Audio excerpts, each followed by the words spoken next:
نحمده ونصلي على رسوله الكريم اما بعد سبحانك لا علم لنا الا ما علمتنا انك انت العليم الحكيم۔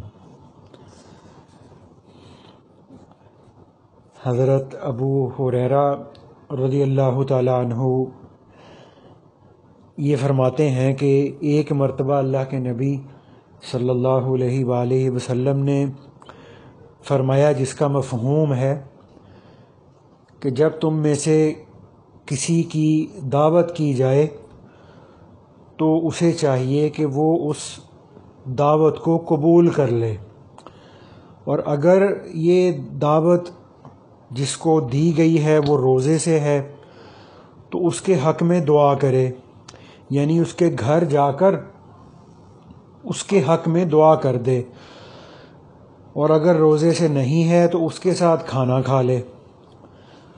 تو ایسے ہی ایک اور حدیث پاک کے اندر اللہ کے نبی صلی اللہ علیہ وآلہ وسلم نے فرمایا، جس کا مفہوم ہے کہ ایک مسلمان کے دوسرے مسلمان پر 5 حق ہیں۔ نمبر 1، اس کے سلام کا جواب دینا۔ دوسرا، اگر اس کو چھینک آئے تو اس کے جواب میں یرحمک اللہ کہنا۔ اور تیسرا، اگر وہ مسلمان دعوت کرے تو اس مسلمان کی دعوت کو قبول کرنا۔ اور چوتھا، اگر کسی مسلمان کا انتقال ہو جائے تو اس کے جنازے میں شریک ہونا۔ اور 5واں حق یہ ہے کہ اگر کوئی مسلمان بیمار ہو جائے تو اس کی عیادت کرنا۔ تو اللہ کے نبی صلی اللہ علیہ وآلہ وسلم نے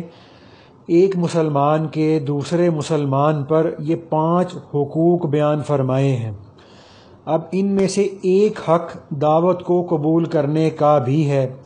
تو اسی لیے حضور اقدس صلی اللہ علیہ وآلہ وسلم نے یہ فرمایا کہ اگر تم میں سے کسی شخص کو دعوت دی جائے تو اس کو قبول کر لینا چاہیے، اور دعوت قبول کرنے کی نیت کیا ہو کہ یہ میرا مسلمان بھائی ہے اور یہ مجھے محبت سے اپنے گھر میں بلا رہا ہے، اس کی محبت کی قدر دانی کرنی چاہیے تاکہ اس کا دل خشک ہو جائے، اس کا دل خوش ہو جائے۔ تو دعوت کا قبول کرنا یہ اللہ کے نبی صلی اللہ علیہ وآلہ وسلم کی سنت ہے، اور اجر اور ثواب کا بھی باعث ہے۔ ایسا نہ ہو کہ کھانا بہت اچھا ہے تو قبول کر لی جائے، اور اگر کھانا اچھا نہیں تھا تو قبول نہ کی جائے، بلکہ جو بھی دعوت قبول کرے اس کا مقصد اور اس کا منشا یہ ہونا چاہیے کہ یہ میرے مسلمان بھائی کا دل خوش ہو جائے۔ اسی لیے ایک حدیث پاک میں اللہ کے نبی صلی اللہ علیہ وآلہ وسلم نے یہ ارشاد فرمایا، جس کا مفہوم ہے کہ اگر کوئی شخص بکری کے پائے کی بھی دعوت کرے گا تو میں اس کی دعوت کو قبول کر لوں گا۔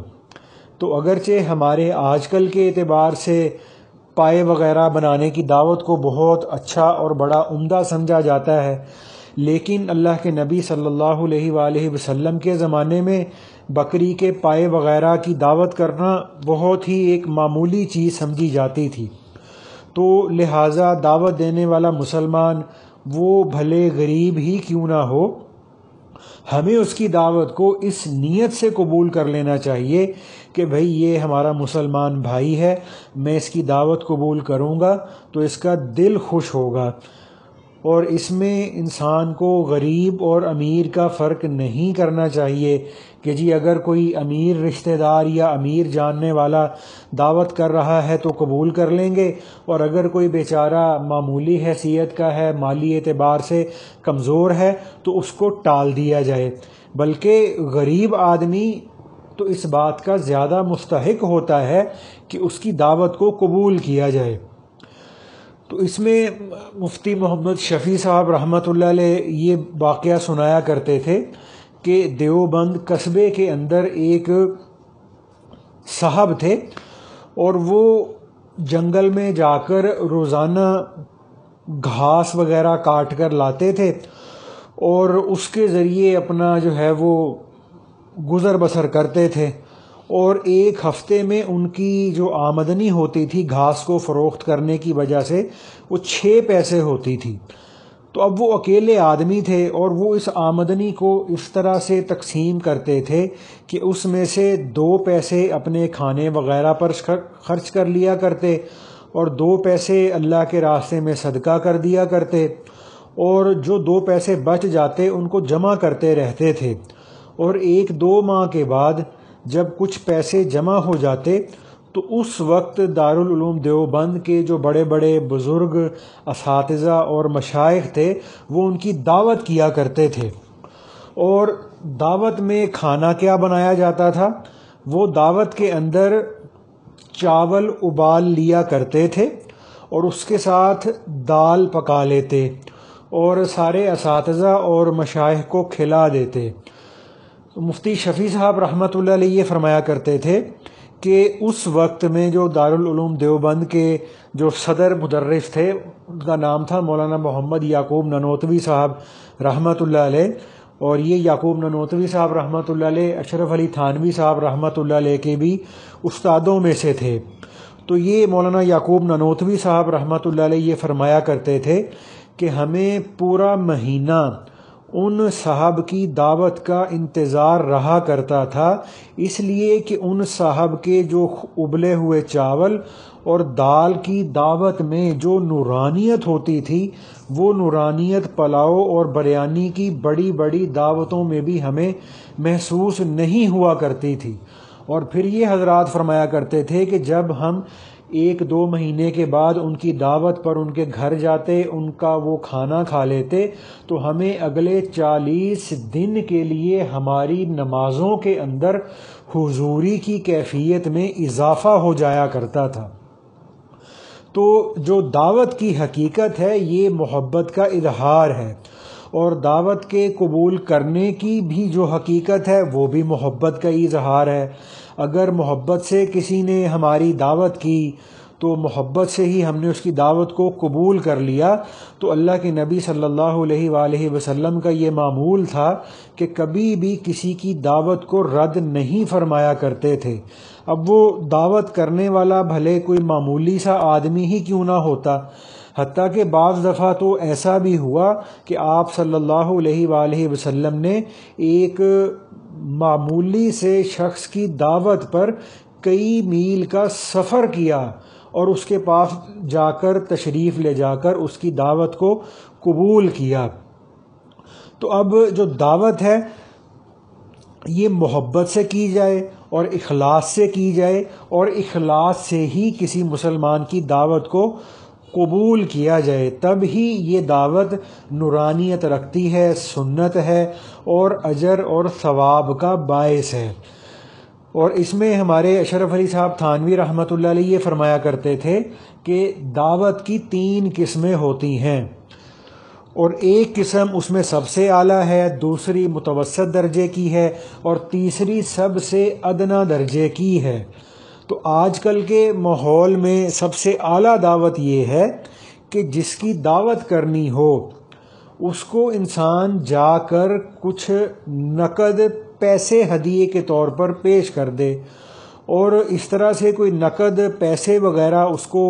ہدیے کے طور پہ دینے کا نتیجہ یہ ہوگا کہ ایک تو اس مسلمان کو ہماری وجہ سے کوئی تکلیف نہیں اٹھانی پڑے گی،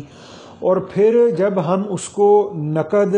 پیسے وغیرہ اس کے ہدیے کے طور پر دے دیتے ہیں تو اب اس مسلمان کو اس چیز میں اختیار ہوتا ہے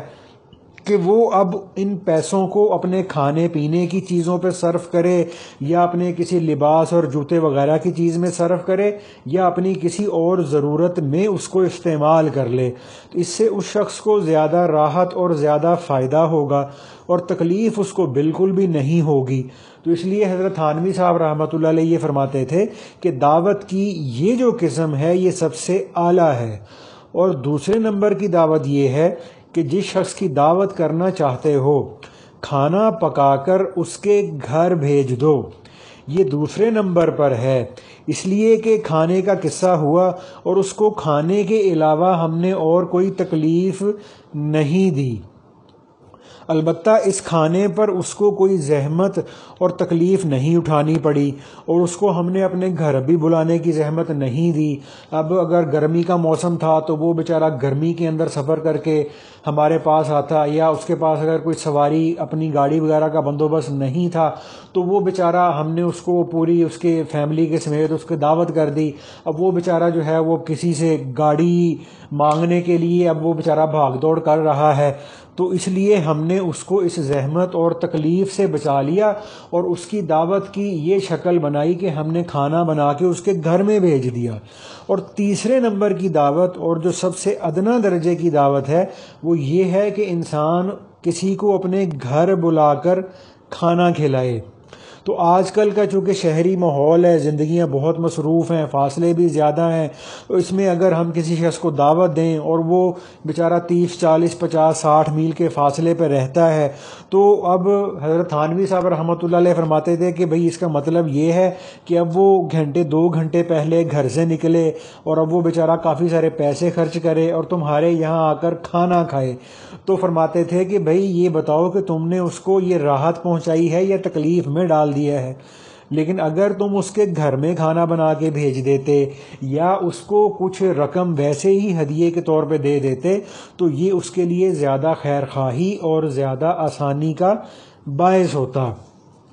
تو اس لیے ہمارے تھانوی صاحب رحمۃ اللہ علیہ کا یہ ایک مزاج تھا، اور وہ یہ کسی مسلمان کی دعوت کے بارے میں یہ 3 قسمیں بتایا کرتے تھے۔ تو اس لیے یہ جو کسی مسلمان کی دعوت کرنا ہے یہ بھی ایک فن ہے۔ تو انسان کسی کی ایسی دعوت کرے جس سے دوسرے مسلمان کو واقعی میں راحت اور آرام حاصل ہو، نہ یہ کہ اس بیچارے کے لیے ہماری دعوت کا قبول کرنا تکلیف کا سبب بن جائے۔ جیسے آج ہمارے ماحول میں، معاشرے کے اندر بہت ساری جو دعوتیں کی جاتی ہیں ان کا عام طور پر سنت سے کوئی تعلق نہیں ہوتا۔ مثلا ہمارے ماحول معاشرے میں یہ ایک رسم بن گئی ہے کہ عقیقے کے موقع پہ دعوت کی جاتی ہے، یا تیجے 10ویں 40ویں کے موقع پہ دعوت کی جاتی ہے، اور اس رسم کے موقع پہ دعوت کرتے ہیں اور لوگوں کو بلاتے ہیں۔ تو اس میں ہمارے مفتی تقی عثمانی صاحب نے یہ ایک دفعہ فرمایا تھا کہ بھائی ان دعوتوں کا حضور اقدس صلی اللہ علیہ وآلہ وسلم کی سنت سے کوئی تعلق نہیں ہے، کہ دعوت تو وہ ہے جو کھلے دل سے ہو، بغیر کسی قید اور شرط کے ہو، اور کسی رسم کے بغیر آدمی کسی دوسرے مسلمان کی دعوت کرے۔ تو یہ باتیں تو دعوت کرنے کے بارے میں تھیں۔ اب جہاں تک دعوت کے قبول کرنے کا تعلق ہے تو اس کے بارے میں اللہ کے نبی صلی اللہ علیہ وآلہ وسلم نے فرمایا، جس کا مفہوم ہے کہ ایک مسلمان کا دوسرے مسلمان پر حق ہے کہ اس کی دعوت کو قبول کرے، لیکن دعوت قبول کرنے کا مطلب یہ ہے کہ دعوت قبول کرنے والے کے پیش نظر اس کی محبت اور قدر دانی ہونی چاہیے، اور اس کے پیش نظر یہ بات نہ ہو کہ جی اگر میں اس آدمی کی دعوت میں شریک نہ ہوا تو خاندان میں، رشتہ داروں میں، برادری میں، جاننے والوں میں میری ناک کٹ جائے گی، اور اگر اس خیال کے ساتھ شریک ہوا کہ جی اگر میں نہ گیا، دعوت میں میں نے شرکت نہ کی تو لوگ کیا کہیں گے، رشتہ دار کیا کہیں گے، تو اگر وہ اس خیال کے ساتھ دعوت میں شریک ہوا تو پھر وہ دعوت قبول کرنا سنت نہیں رہے گا۔ اور یہ دعوت سنت اس وقت میں ہوگی جب دعوت میں شرکت ایک مسلمان اس نیت سے کرے گا کہ بھئی میرے جانے سے اس مسلمان بھائی کا دل خوش ہو جائے گا۔ اور پھر دعوت قبول کرنے کی ایک شرط ہے، اور وہ شرط یہ ہے کہ دعوت کو قبول کرنا اس وقت میں سنت ہوتا ہے جب اس دعوت کو قبول کرنے کے نتیجے میں انسان کسی معصیت اور گناہ اور نافرمانی میں مبتلا نہ ہو۔ مثلا ایک ایسی جگہ کی دعوت قبول کر لی جہاں پر کبیرہ گناہوں کا ارتکاب ہو رہا ہے، اب ایک سنت پر عمل کرنے کے لیے اس مسلمان نے کبیرہ گناہ کا ارتکاب کر لیا، تو اس میں علماء یہ فرماتے ہیں کہ ایسی دعوت کا قبول کرنا سنت نہیں ہے کہ جس جگہ پر کبیرہ گناہوں کا ارتکاب ہو رہا ہو۔ تو اس لیے ہمارے آج کل کے ماحول معاشرے میں اکثر دعوتیں اور ہمارے جو فنکشنز ہوتے ہیں وہ ایسے ہی ہوتے ہیں جن کے اندر یہ مصیبت اور قباحت پائی جاتی ہے، ان کے اندر گناہ ہو رہے ہوتے ہیں، ان کے اندر فضول خرچی کی جا رہی ہوتی ہے، ان کے اندر مرد عورت کا جو ہے وہ اختلاط ہو رہا ہوتا ہے، اور سنت کے خلاف جو ہے اس میں کھانا پینا ہو رہا ہوتا ہے، تو شادی کے کارڈ پہ لکھ دیا جاتا ہے جی ولیمہ مسنونہ۔ تو یہ تو ہمیں معلوم ہو گیا کہ جی ولیمہ کرنا سنت ہے، لیکن کس طرح یہ ولیمہ سنت بنے گا، اس کا کیا طریقہ ہے، یہ ہمیں معلوم نہیں ہے۔ چنانچہ اس ولیمہ مسنونہ کے اندر بے پردگی بھی ہو رہی ہے، اور اس میں میوزک بھی بج رہا ہے، اور گانے بجانے والے بھی شریک ہو رہے ہیں، اور کتنے سارے ایسے اس میں ویڈیو بھی بن رہی ہے، اور کتنے سارے گناہوں کا اس کے اندر ارتکاب کیا جا رہا ہے۔ تو اب یہ سب کچھ کیوں ہو رہا ہے؟ یہ اس لیے ہو رہا ہے کہ ہم لوگ ان رسموں اور گناہوں اور اپنے رشتہ داروں کے سامنے ہتھیار ڈالتے چلے جا رہے ہیں، اور ہتھیار ڈالتے ڈالتے آج ہم اس مقام تک پہنچ گئے ہیں کہ یہ اتنے سارے مفاسد، یہ گناہ، یہ منکرات، یہ کبیرہ گناہ، یہ ہمارے معاشرے میں رائج ہو کے رہ گئے۔ تو اگر آج اللہ کا کوئی بندہ یہ سٹینڈ لے کر کھڑا ہوتا ہے اور اپنے خاندان سے یہ کہتا ہے کہ بھئی اگر اس گناہ کا ارتکاب ہوگا تو میں اس دعوت میں شریک نہیں ہوں گا، تو اگر ہم اس بات کا سٹینڈ لے لیتے، نرمی کے ساتھ لے لیا جاتا، تو اس چیز کی امید تھی کہ اتنی تیزی سے ہمارے مسلمانوں کے ماحول معاشرے کے اندر گناہوں کا رواج اور چلن اتنا عام نہ ہوتا۔ تو آج لوگوں سے کہا جاتا ہے کہ جی جس دعوت میں مردوں اور عورتوں کی جو ہے وہ مکس گیدرنگ ہوگی اس میں شرکت نہیں کرنی چاہیے، تو لوگ یہ جواب دیتے ہیں کہ جی اگر ہم نے شرکت نہ کی تو خاندان سے اور معاشرے سے کٹ جائیں گے۔ تو اس میں اگر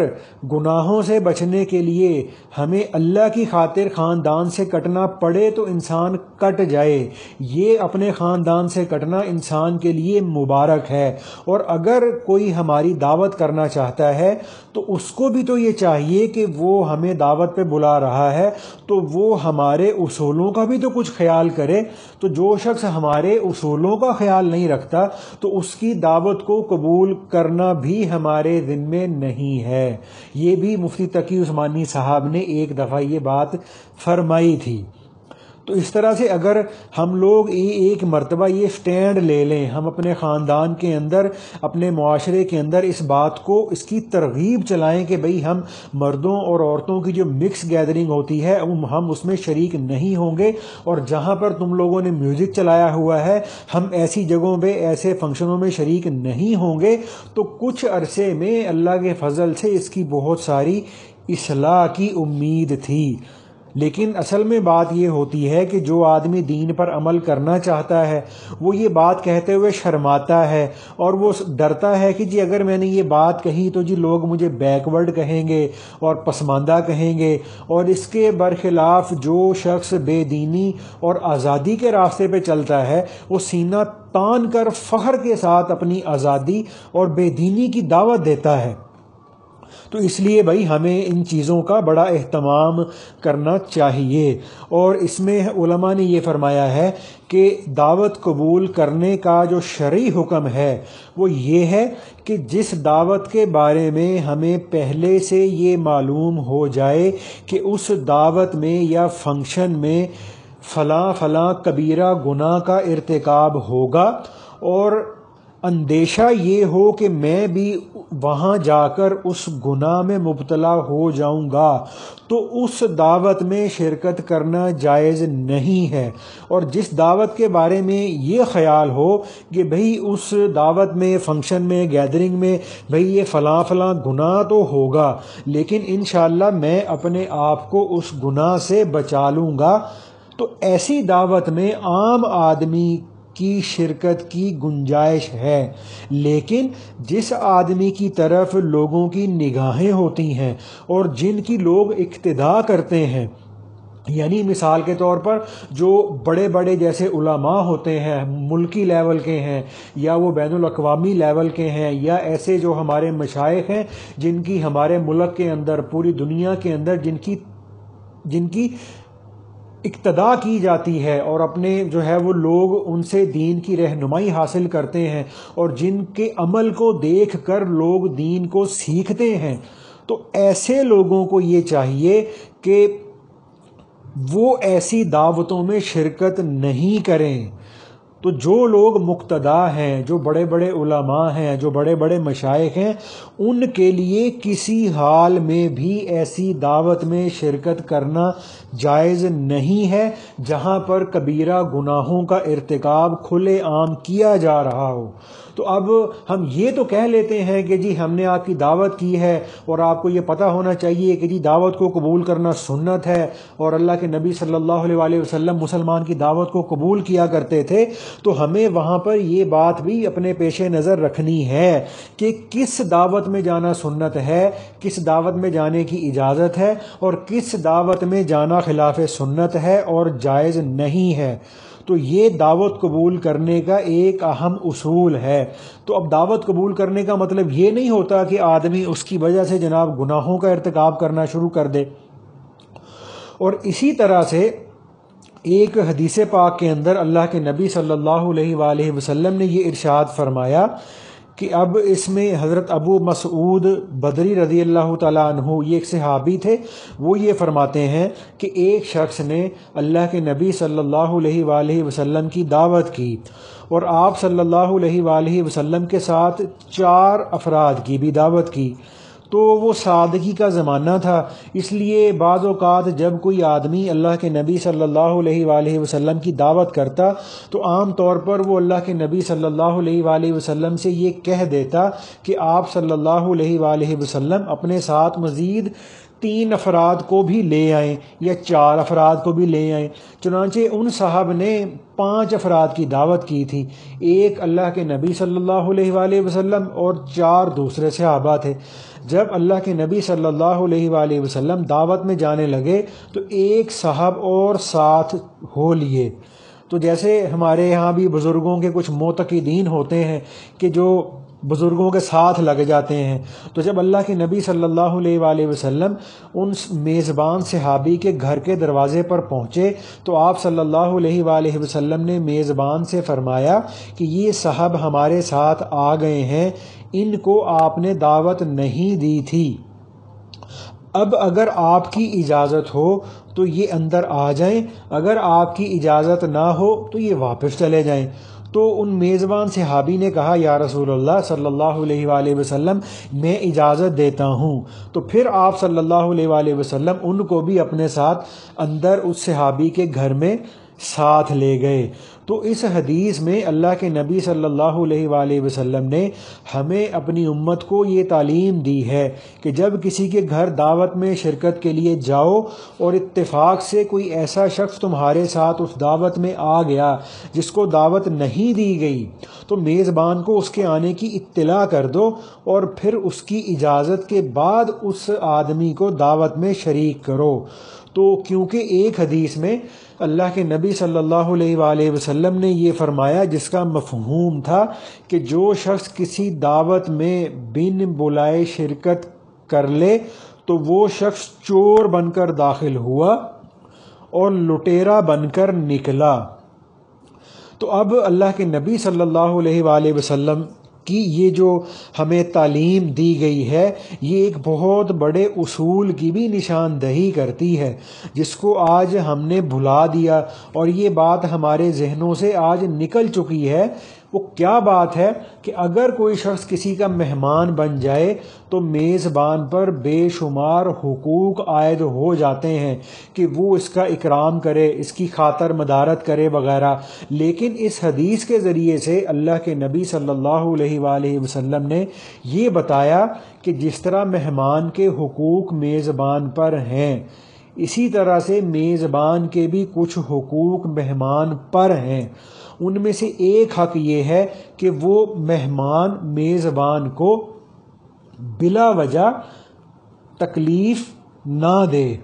مثلاً یہ کہ مہمان جو ہے وہ اپنے ساتھ ایسے لوگوں کو ساتھ لے کر نہ جائے جن کی دعوت نہیں ہے. جیسے آج کل کے بعض پیر فقیر حضرات کے یہاں ہوتا ہے کہ جب کسی نے پیر صاحب کی دعوت کر دی تو اب پیر صاحب